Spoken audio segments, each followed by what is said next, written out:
J'aime bien l'idée que l'alimentation pourrait être un commun, c'est-à-dire que ça ne soit pas un marché qui dépende de notre revenu ou du patrimoine qu'on peut avoir, si on a un jardin, si on n'a pas de jardin, si on gagne beaucoup d'argent, si on ne gagne pas beaucoup d'argent, mais qu'on puisse en bénéficier en fonction de ses besoins. Que ça ne soit pas non plus une histoire de charité, c'est-à-dire si j'ai besoin d'aide, je suis obligé de demander, je n'ai pas le choix, mais que ça puisse vraiment devenir un droit et que l'alimentation, ce n'est pas un produit comme les autres. La lutte contre la précarité alimentaire devient un volet d'une transition alimentaire vers une alimentation plus saine, plus durable, plus éthique pour l'ensemble de la société. Et donc il y a une formule, il y avait un acteur que j'ai interrogé dans le bouquin et qui disait en fait avec la sécurité sociale de l'alimentation, on ne prend plus en charge la précarité alimentaire mais on la prend en compte. Alors l'idée de la sécurité sociale de l'alimentation, je ne parle pas à la place du collectif qui s'appelle le collectif SSA. Il y a un collectif national qui a fait mûrir l'idée et qui accompagne des expérimentations de caisses alimentaires communes ou de préfiguration de la sécurité sociale de l'alimentation. C'est l'idée que l'alimentation devienne un droit plein, c'est-à-dire qu'il y ait à la fois une universalité d'accès à une alimentation de qualité, qu'il y ait un conventionnement de produits dont on a besoin, dont on a envie et qu'on a envie de favoriser, et enfin que ça prenne sur les cotisations, donc sur les cotisations sur le travail, comme ça peut être le cas par exemple de la sécurité sociale de la santé. C'est inspiré du système de santé, de sécurité sociale avant 1967. C'est-à-dire normalement c'est l'État qui est le seul en capacité de changer les lois pour que sur nos fiches de paye, il y ait une ligne droit à l'alimentation qui nous permette d'avoir 150 € par exemple, fléchés sur une production qu'on ait décidée au niveau local. Comme ce n'est pas mis en place par l'État, il y a des collectivités qui se lancent, où il y a des réseaux associatifs qui font ces propositions-là et qui créent un système de solidarité où les gens sont plus stigmatisés. Mais on va tous ensemble accéder à une alimentation de qualité en fonction de nos moyens et de nos revenus, et que ça ne soit pas un frein. La sécurité sociale de l'alimentation, ça me paraît être un horizon politique assez appropriable par les gens, je pense, étant donné que la sécurité sociale existe et que on peut s'appuyer sur ce qui a été créé en 1946 et que c'est un truc qui est encore toujours utilisé par tout le monde. Donc je pense que ça, c'est une bonne base et c'est quelque chose qui peut donner envie aux gens de s'investir là-dedans. Et dans l'approche de la sécurité sociale de l'alimentation, il y a une réponse systémique en fait, au problème justement de l'agriculture et de l'alimentation, quoi. Les expérimentations qui se font aujourd'hui, on commence par mettre un peu au centre du débat cette question de sécurité sociale de l'alimentation. Donc on est obligé de parler de production agricole, d'aide alimentaire et un peu collectivement dans des assemblées de, je ne sais pas si c'est déconstruire, mais questionner et se mettre à niveau sur ces sujets-là pour derrière avoir pour objectif de mettre des ressources en commun à un moment donné. C'est un sujet, je pense, qu'on commence un peu à déblayer parce que c'est aussi un sujet, la sécurité sociale de l'alimentation, en fait, qui est abordé au sein de nos mouvements, au sein du mouvement interrégional des AMAP, que ça rejoint pas mal de nos questionnements sur à la fois faire le lien entre production et consommation, réfléchir à des modèles économiques qui permettent à toutes et tous en fait, d'avoir accès à une alimentation de qualité. Et c'est repenser aussi l'alimentation comme un bien commun, je pense, et se dire qu'on essaye de penser un système qui permette à toutes et tous d'avoir une même accessibilité alimentaire en fait. Et pas qu'il y ait des différences en fonction d'un pouvoir économique ou d'une accessibilité géographique. Et donc, comment est-ce qu'on ouvre ça et donc la SSA, pour nous, elle est intéressante là-dessus. C'est comment on fait vraiment de la démocratie alimentaire à une échelle territoriale. Et donc on sort peut-être de la map de quartier ou de la map de village et on ouvre encore plus le questionnement sur, et même au-delà peut-être des productions maraîchères, on ouvre à tout type de consommation alimentaire. Ils ont imaginé un financement par ménage, 150 € par mois et par personne. Et c'est 150 € qui seraient destinés à une alimentation, à une offre alimentaire qui serait définie selon certains critères par des comités citoyens. Donc en faisant en sorte que les citoyens se réapproprient cette alimentation et décident eux-mêmes de ce qu'ils ont envie de manger. Et à partir de là, fixent eux-mêmes une sorte de cahier des charges pour les autres acteurs, les producteurs, les transformateurs, les distributeurs, en disant voilà, nous c'est comme ça qu'on a envie de manger, c'est cette offre qu'on voudrait avoir. Et on peut aller dans tel magasin, auprès de tel producteur, auprès de tel industriel qui est conventionné parce qu'il correspond aux critères qui ont été définis par le comité citoyen. Et derrière, on conventionne des lieux de vente ou des paysans, des paysannes, quoi, et on décide collectivement de le faire, quoi. Enfin, je trouve que c'est intéressant, la sécurité sociale de l'alimentation, parce que tel que c'est travaillé aujourd'hui par des groupes, ça pose juste un cadre de dire voilà, il y a ça qui a existé par le passé, on voudrait l'appliquer à l'alimentation. Maintenant, on ne sait pas comment on va faire, mais discutons-en, quoi. Et même si on sait que c'est quelque chose qui peut arriver peut-être sur plusieurs générations, il y a quand même des tentatives à faire ou des choses à commencer, parce que la sécurité sociale de la santé, à la base, aussi, ça a commencé par des petites caisses, des cotisations locales dans des entreprises ou des branches d'entreprises, et que ça a commencé comme ça. Je sais pas, aujourd'hui, il y a des mutuelles, des fois, qui se montent sur d'autres objets que l'alimentation, mais qui mettent en commun de l'argent et qui, derrière, à un moment donné, est redistribué. Et je pense qu'on peut s'en inspirer et commencer à faire des choses, faire des choses concrètes, tout en ayant quand même un horizon politique un peu large et un peu cool, en fait. Tout ça est en phase d'expérimentation, c'est-à-dire qu'il y a des caisses de l'alimentation qui sont en train de se lancer. La plus vieille date de 2021 et c'est dans le Vaucluse et c'est à l'échelle d'un village. Là, la plus grosse expérimentation qui vient d'être lancée au mois de février, c'est à Montpellier. Et puis il y en a d'autres qui vont se lancer à Toulouse, à l'échelle régionale en Alsace, à l'échelle départementale en Gironde. Et puis voilà, ils espèrent que ça va faire effet de boule de neige. Toutes ces expérimentations bossent ensemble. Pour l'instant, ça dépend encore quand même de subventions, de financement public ou par des fondations pour pouvoir faire fonctionner, tester ce système de cotisation et de donner à des ménages de l'argent pour pouvoir le dépenser pour une alimentation conventionnée. Le problème des financements publics, selon certains acteurs, c'est que du coup, c'est très aléatoire.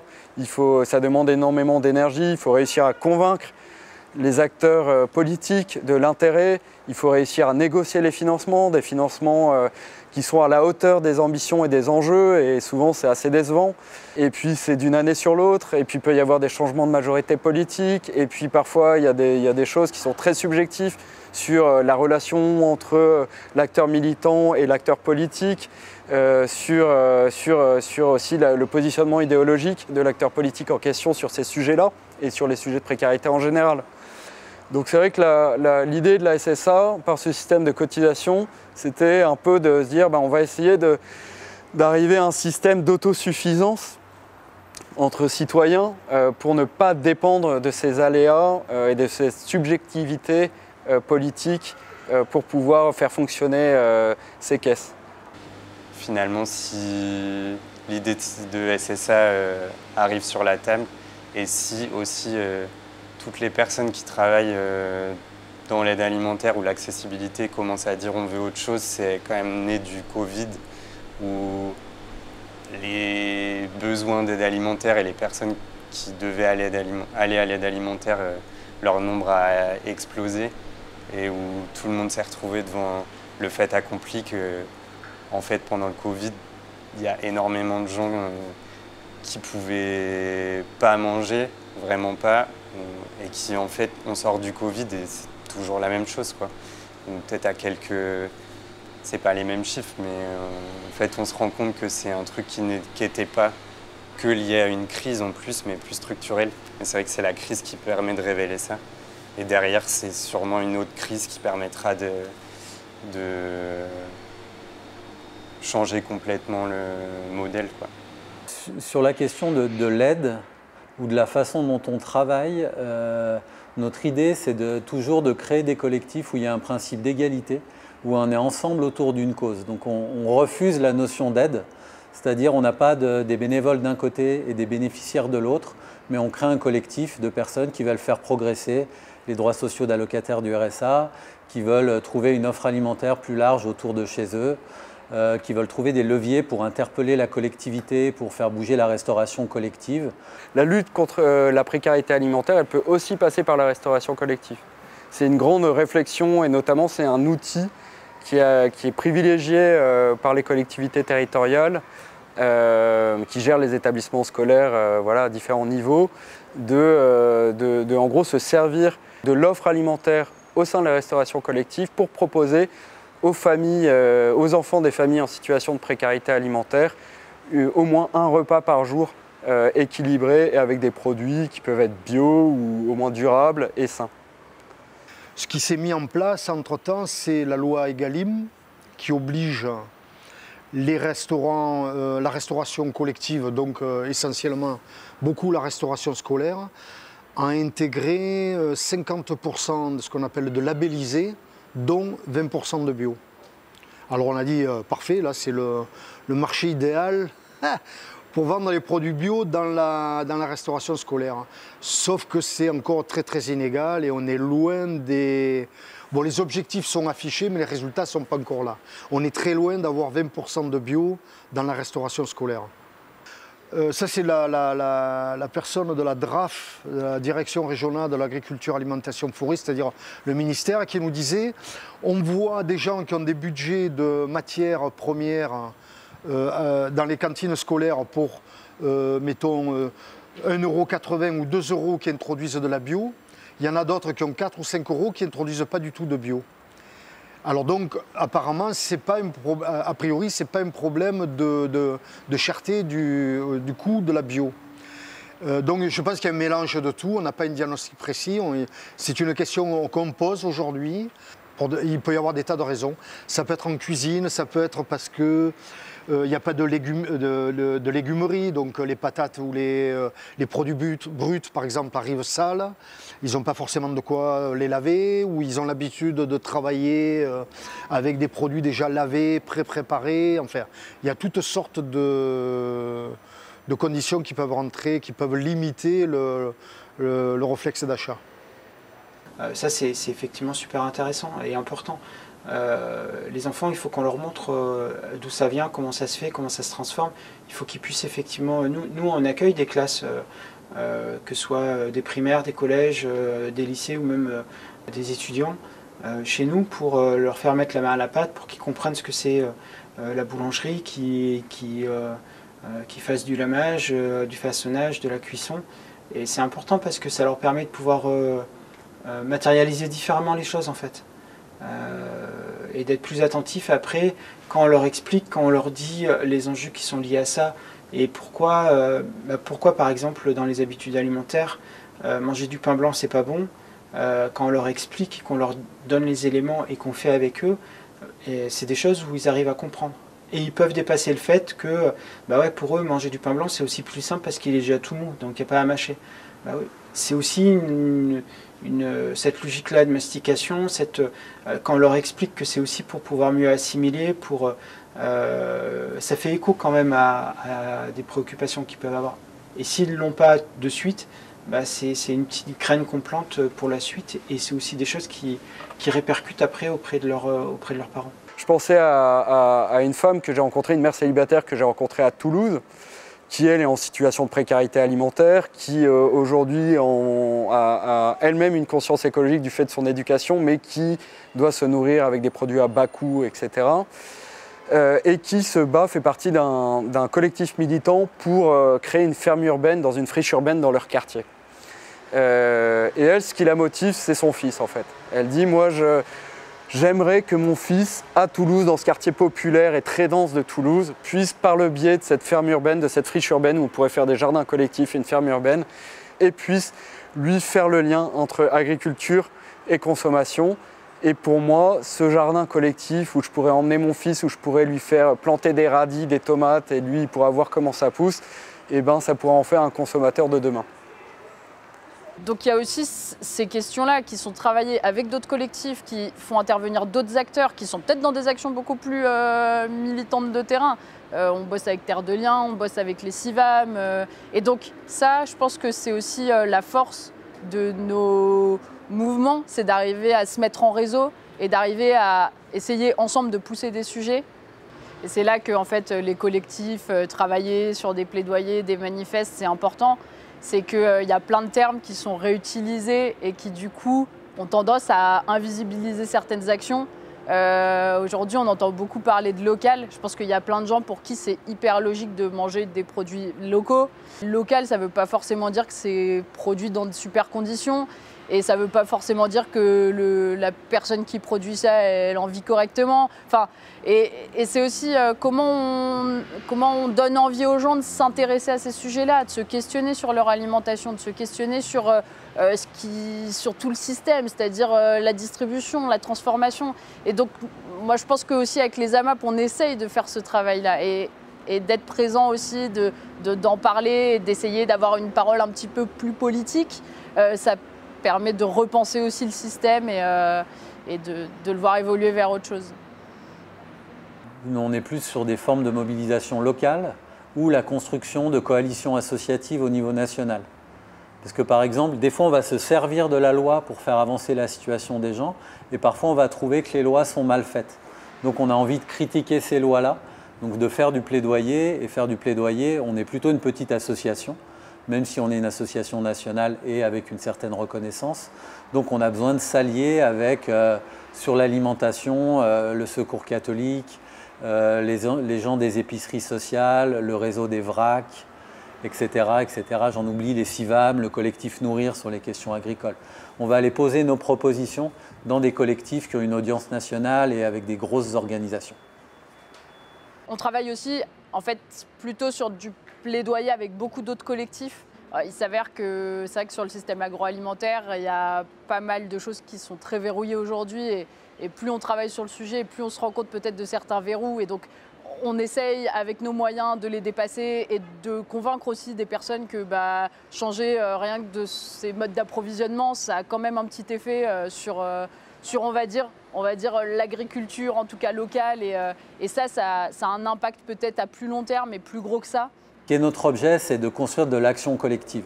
Donc à un moment, que le collectif il soit capable de s'affirmer dans l'espace public, donc de soit mettre en œuvre en direct un projet de jardin ou autre, ou un projet de covoiturage sur les questions de mobilité, soit d'interpeller les politiques publiques en disant la restauration collective, on aimerait qu'elle progresse, on aimerait bien avoir une offre alimentaire plus large sur notre territoire, on aimerait bien avoir accès à des jardins ou à des espaces verts. Du coup, on s'inscrit comme des acteurs de l'action collective utilisant des outils d'éducation populaire. C'est-à-dire ça nous arrive de faire de la médiation, mais ça nous arrive de créer des rapports de force. C'est-à-dire on n'est pas forcément mandaté par la collectivité pour travailler sur la restauration collective. Notre approche, c'est plus d'identifier un problème à partir du parcours de vie et du parcours alimentaire des gens et ensuite de le faire émerger sur la place publique, de le faire grandir dans l'agenda des collectivités locales. Et parfois, nous on pense que c'est toujours un service rendu à la collectivité, mais parfois ce n'est pas les élus qui ont décidé que ça allait être leur priorité. Donc notre action va faire monter le sujet et dans notre répertoire d'action, qui est le répertoire d'action collective non violente, on a une limite. La question du conflit, elle est toujours posée en disant comment est-ce qu'on arrive à porter nos idées et à les porter, y compris à travers des bouts d'occupation de l'espace public ou des interpellations plus larges à travers la presse ou à travers une mobilisation plus massive que le petit collectif de 7, 8, 9 personnes qui vont porter la question, quoi. Aujourd'hui, on en est dans des phases de réflexion, d'expérimentation, parfois des réflexions sur des modèles qui sont à long terme, où on sait que si on commence à parler de réappropriation citoyenne de l'alimentation, de démocratie dans l'alimentation, les acteurs qui portent ça, ils savent très bien que ça va prendre des années, voire des décennies. Mais il y a cette idée de penser pour les générations futures, et souvent d'ailleurs, ils associent ça à l'idée d'éducation populaire et d'éduquer les générations futures en se servant de l'école, en imaginant des programmes au niveau de l'éducation nationale ou de l'éducation populaire pour sensibiliser les enfants à ça. pour que ces modèles-là en fait, soient un modèle qui soit tout à fait imaginable et tout à fait, qui ne soit pas du tout une utopie pour les générations futures.